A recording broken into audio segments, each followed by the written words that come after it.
You are listening to Lone Star Community Radio on 104.5 KCZW LP Conroe and 106.1 KZCC LP Conroe, and worldwide at irlonestar.com. We're back. It is Friday, Christmas Eve.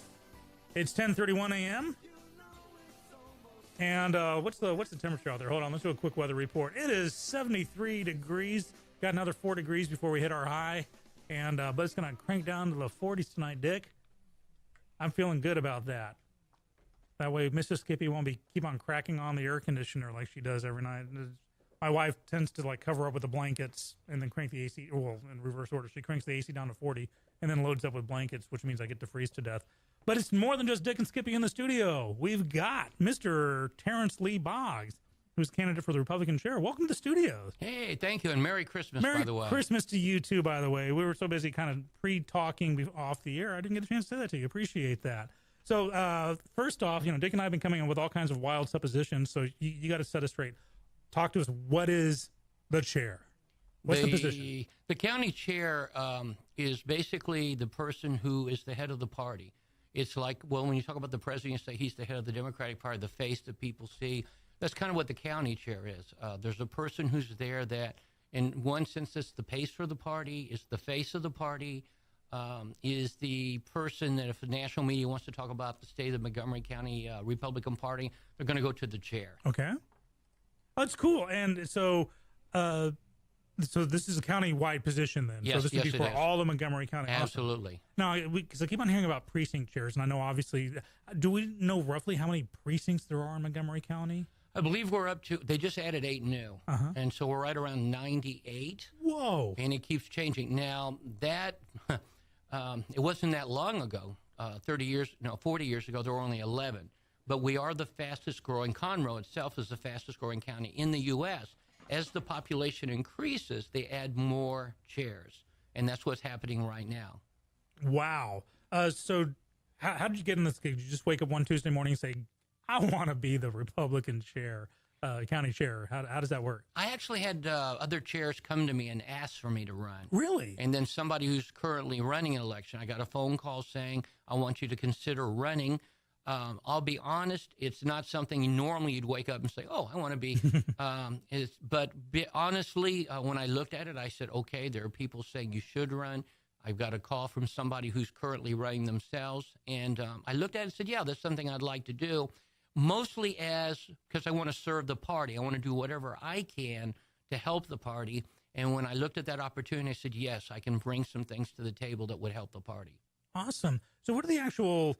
you kind of touched on them briefly. The duties of the precinct chair. Let's flash forward. Let's say you've gotten the nomination. You win the general. Do you tell the precinct chairs what to do? Do you help shape policy, platform? Actually, no. The precinct chair, the county chair is the face of the party to the media, to overall. The precinct chair is your neighborhood person. Okay. At one time, it used to be, years ago before federal law stepped in, like in Mayor Daley, Chicago, that was the guy that gave you a turkey if you voted Democrat. Right, I remember he that. was the contact for the party that was on your neighborhood, and if you need something plowed, you got to plow there, usually way before other people got it, because you were in contact with that chair. Obviously, that's changed over the years. Federal law stepped in. They have some rules against that. But the chair is still the person who is your facial contact.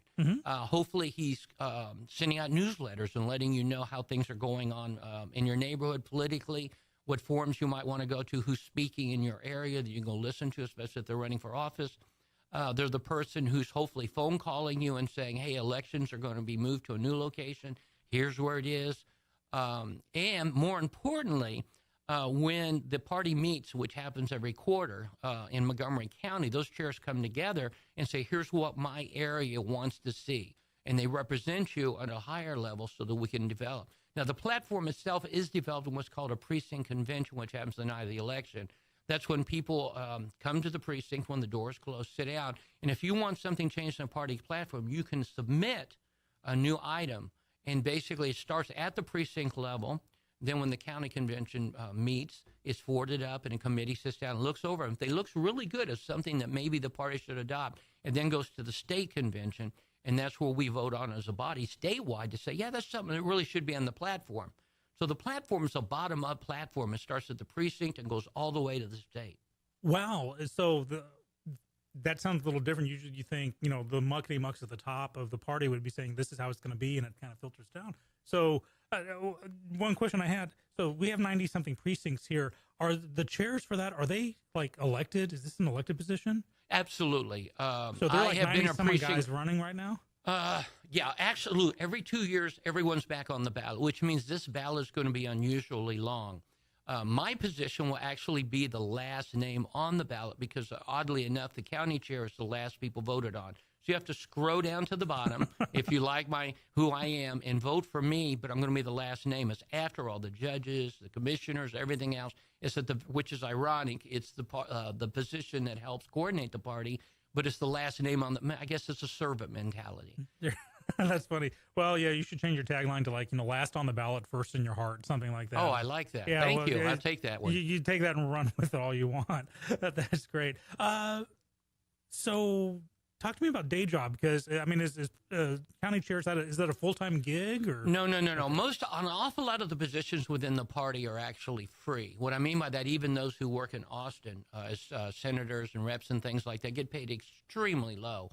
You cannot run your life based on the pay that you're given being in Austin. It's the same way with the county chair. It's a non-paid position. I'm a school teacher, math science, 5th grade.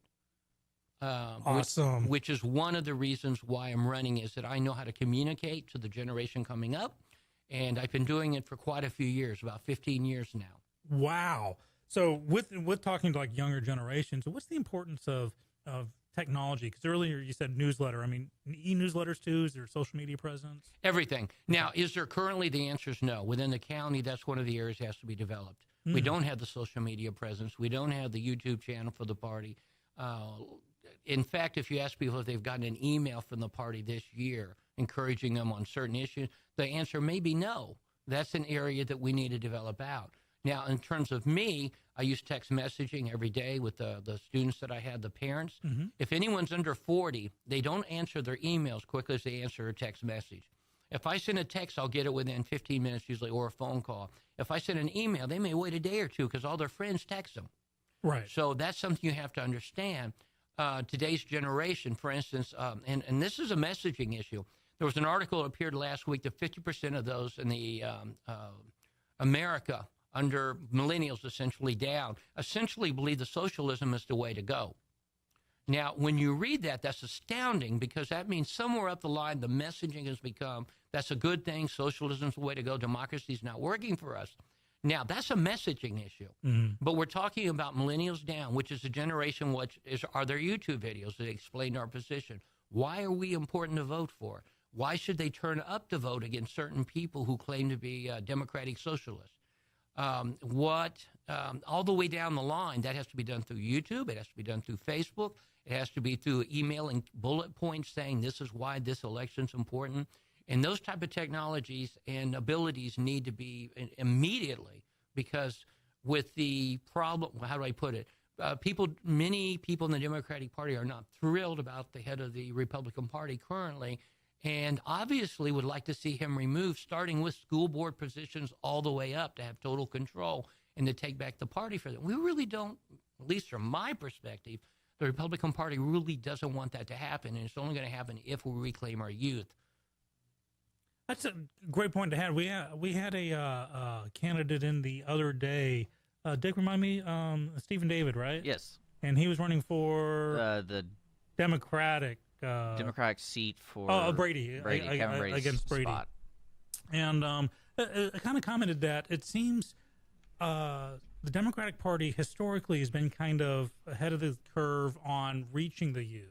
Is the GOP catching up with that? Actually, it has nationally. There's a lot of technologies like Nation Builder and other things which have been put out specifically starting with Clinton on. The Republicans sat down, had a good talk with each other and said, we've got to change. So they started building their database. Anyone who knows anything about databases, you can get what's called points of contact. and essentially looked at things like what do people buy, where do they shop, what are magazines they order, and basically put together a massive list of who will probably back us if we just reach out to them. That's been done on the national basis. A few years ago, the Republican Party in the state of Texas adopted a lot of those technologies that have been developed and essentially started saying, yeah, we need a change. So the Republican Party in Texas has basically been pushing Nation Builder, Advantage, a lot of different technologies to get the message out. Now, the problem is that's on a county-by-county basis as to whether that's adopted. Okay. And in Montgomery County, like I said, the current administration has been there half a century and has really not adopted those technologies as quickly as the state and the national. I understand that because, like I said, it changes so quickly that if you don't have younger people involved who come to you and say, hey, this is a new app that I'm using, this would really help our party, you may not even know it's there. And one of the things that I'd like to see happen is interns be hired, preferably people that are in college or just coming out of college, who want to help the party and gain experience themselves on how to be a part of the party, who can help us implement those technologies at a local level. Cool. For those of you tuning in later, we are talking with Terrence Lee Boggs. He is the candidate for the Republican County Chair.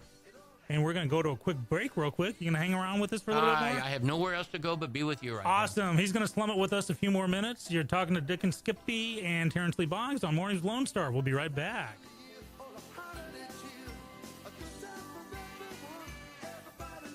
Clean Sweep Office Cleaning has been Montgomery County's business cleaning service since 2002, offering professional office cleaning in areas such as restroom, stairwells, elevator, floor care, pretty much every angle of your office. One-time cleaning is available, but you will want these guys back. Offering daily, weekly, monthly scheduled cleanings, Clean Sweep Office Cleaning works around your business needs. Schedule a cleaning today online at cleansweepofficecleaning.com or call 832-689-7996. Clean Sweep Office Cleaning. Take back your time and let us make your office shine. Mornings with Lone Star is sponsored by Clean Sweep Office Cleaning. Conroe Coffee is a local coffee shop located in the heart of downtown Conroe at 206 North Main Street, Conroe, Texas. Between the Crichton Theater and the Owen Theater, Conroe Coffee serves breakfast, lunch, and dinner, along with tasty treats and Italy's favorite coffee. Have your favorite coffee or just have a midday snack be personally delivered to you at any location in downtown Conroe. All you have to do is call 936-CONROE-C or 936-266-7632. We'd like to thank our sponsor at Conroe Coffee for supporting Mornings with Lone Star and Lone Star Community Radio. Don't forget to check them out online at conroecoffee.com. Welcome back. It's 10:44. Oh my gosh, we're running out of time. We've only got 15 minutes or so. So let's get some more information going from Terrence Lee Boggs. Terrence is the candidate for the Republican County Chair. We've been talking all kinds of fun stuff about the duties of the Republican chair, what the heck a precinct chair is. I'm just laughing that, so they're like 90-something small. How many people vote for a precinct chair? Is that like whoever's got the biggest household? That's a good question. And if you're, no, I'm not going to make that joke. Somebody get mad at me. The point is. Oh, you know what show you're on, right? We don't care about that. Yeah, I know what the people listening do. They're going, he just said what? No, I'm not going to do that. These people listen. This is so funny. Okay, no, I'm sorry. Go on. Well, I hope. At least the YouTube video will. Yeah, there we go. The point is, this is true, and it was the research was done recently. If there's an active precinct chair, you bump the turnout at a precinct by 10%. So the issue is, if somebody is sending emails out to their people in their neighborhood, if they're saying that, hi, these are people I, for instance, endorse. I'll give you a name. A couple people in Montgomery County do this in endorsement letters. You will have a 10% or higher people coming to the polls, people active.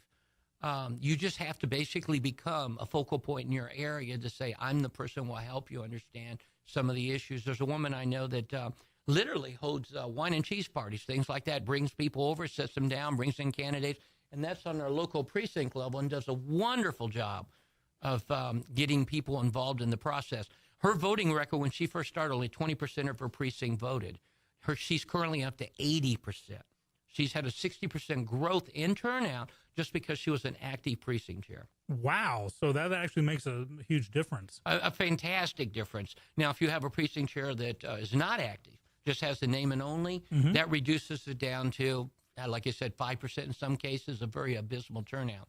So the precinct chair on that level, which is the beginning level of everything, is extremely important to what's happening. And my job as the chair would be to encourage them, A, to be active in the precincts, give them the technologies and what they need to make that activity work, and support them immensely because they're the basis of a party. And anyone interested in being a precinct chair, I'd say, hey, how can I help you? I want to get you what you need to be successful as a chair. Terrence, it's interesting you say that because earlier you said, like one of the duties of precinct chair or county chair is to support the candidate. And we kind of touched about this off the air. This current administration seems to have like inspired a schism, not exactly a civil war, nothing along those levels. But, the president didn't always have the support of his own party. Is that a thing? Is that going away? Where are we on that? The current bill that was just signed this week shows that the party's starting to coalesce around the president we have. I admit he used a different kind of president. He used social media in a vastly different way than what we're used to. That's understating it. He was a businessman and a TV star. Not everyone can do what he does, but he's a unique personality. And the issue was, and that's true of my candidacy, your choice is you can have somebody who's done it forever and really has, how do I put it, is within the mainstream, what's normally, or you can bring in somebody that's a new voice, different, tries different things, introduces things that he suspects will help a lot. And that's always been the choice with the current president. And he's starting to show that the party's cohesing around him.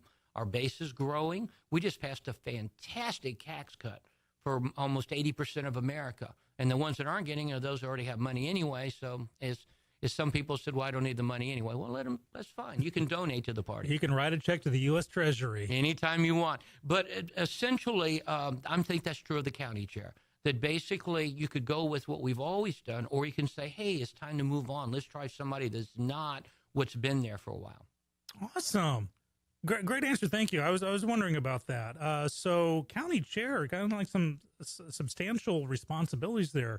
We have been talking with Terrence Lee Boggs, who's the candidate. Terrence, do you have like a website or Facebook page you can direct people to? I have both. I have a Facebook page, obviously under my name, and a website which will be up within 2 days is bogsforchair.com. Bogsforchair.com. We'll make sure to post that down. So when that website's up, go check them out. And don't be afraid to ask the questions. I'm one of those guys that when I go to vote, I like to early vote to the last possible second, but I hit the candidates. And, I'll ask the question. I don't care if you're running for school board number 42. I want to know that. So ask the questions. Terrence has some answers here. Terrence did agree to take part in a little game we wanted to kind of like close out the show with. Dick, are you ready for it? Yes, I am. Okay, so what I did is I came across some funky things that may or may not be allowed on an airplane, according to current TSA rules. Now, this is not to make anyone look stupid. We're going to make Dick look stupid. Shh, Terrence, it's okay. But I'm going to throw some stuff out, and I just want you guys to tell me if you think you can take this on an airplane or not. Okay? Okay. All right, so here we go. So according to new TSA rules, I'm just going to go at random, and I may make a couple of these up. Fishing rods. Are they allowed on carry-on luggage? Only when flying over Lake Erie. Yes. You know what? Technically, you're both correct. Yes, you can take fishing rods. They are allowed as either carry-on or checked luggage, but you got to check with your airline carrier just to make sure. I like that one. Okay, a fully baked pie.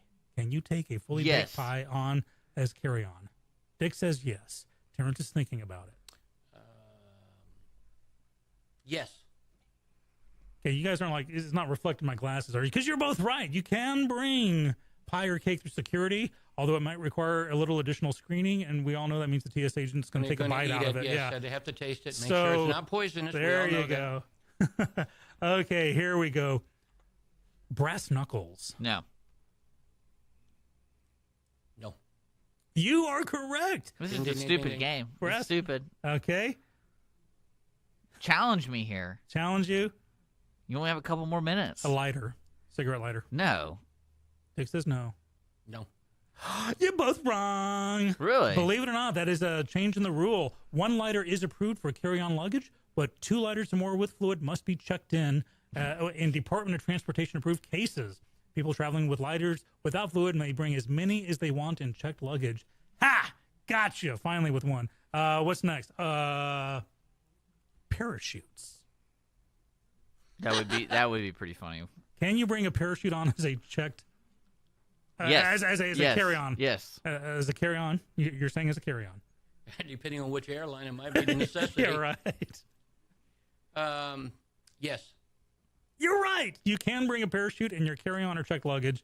You just make sure the rig is separated from other parts of your luggage and arrive half an hour early in case the TSA wants to ask you some questions, like why the hell you're bringing a parachute on board The a real perfectly good question is, airplane. can you store it underneath your seat? That's what I want to No, know. you just don't take it off. Yeah, there you go. That's That sucker is on the whole That's time. the conversation starter. Okay, and finally, human remains. You know, if we crash, that's what you tell people. Yeah. It's like, yeah. I'm not saying we're going to crash. So human remains. So like a urn with people's like your ashes in it. the phrase is human remains. So yeah, I would say yes. Oh, this is a trick one. Yeah. No. It depends. According to a TSA rule, Yeah, cremated told you. human remains are allowed on board or on checked baggage. But some airlines do not allow them as checked baggage. So be sure to check with the airline before flying. For a carry-on, crematory remains should be placed in a wood, cardboard, or plastic container, as metal urns may not be allowed through security, which screws me up because I intend to be cremated and put into a coffee can, chock full of nuts. I'm just going to claim that was my cigarette ashes. Yeah. All right. There we go. Okay, well, thanks for playing weird things you That's can or can't boring. bring on. What about alcohol? Can you bring alcohol on? Does that have that on the list? Actually, yeah, hold on. I was one question I always wondered if I heard a person say you can bring little bottles of alcohol, though you only bring as so long many. as long as it's under 3.4 ounces, but you because can't. it's the 3.4 ounce rule. Okay. Okay, so these are things you can bring on. Antlers, kayaks and bikes, ice skates and rollerblades, wrenches, not wenches. Well, you can bring a wench on if you want to. Wrenches, pliers, and screwdrivers, as long as they are less than 7 inches long. Knitting needles. You can bring knitting needles. You just can't bring circular thread cutters or any cutter with the blade. So, hey, if terrorists want to take over your plane, you can't, pull a knife on them, but by golly, you can stab them with your knitting needles. Yeah. There you go. But yeah, there was something about alcohol. As long as it doesn't break the 3.4 ounce rule. Is that per bottle or total accumulated alcohol? I don't know. I think you got to call the It's per airline. bottle. It's the 3-in-1 rule, right? I You know can have we know more. what the second suitcase is for. That's right. We've been talking to Terrence Lee Boggs. Hey, thanks for being in with us today. Thanks for telling us all about your campaign. Go to boggsforchair.com in the next day or two, or hit his Facebook page. Find out all about the chair. Dick, this is our last time broadcasting before Christmas. Yeah, we'll be back on Tuesday. Yeah. Merry So- Christmas, everyone. Merry Christmas, Merry Christmas, everyone. everyone. Ho, ho, ho. As I sign out today, I want to let you know a very special thank you to Clean Sweep Office Cleaning. Take back your time and let us make your office shine. Clean Sweep Cleaning, OfficeClean.com. Conroe Coffee, they make the coffee that Conroe loves to drink. Man, I'm just stepping all over my tongue.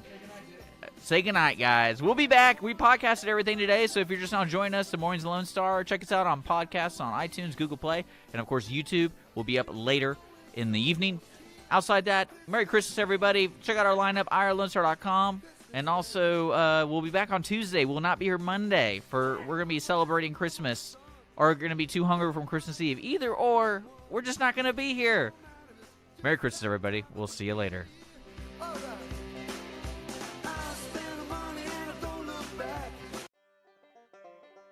Thank you for checking out this production of Lone Star Community Radio. Lone Star Community Radio is Montgomery County's community radio station. Don't forget to check out this show and many others across the Lone Star Community Radio Network, either live on Conroe's FM 104.5, 106.1, the Lone Star Internet Radio app, or irlonestar.com's live audio stream, and on replay on podcast, Channel 12's Our City TV in Conroe, or Channel 21 KVQT in Houston, and of course their YouTube channel. This production is copyrighted and all rights are reserved by Lone Star Community Radio. Have a question regarding this program or other Lone Star Community Radio shows? Want to sponsor or start your own show? Call the station message line at 936-647-3776 or email the station at lscrstudios@gmail.com.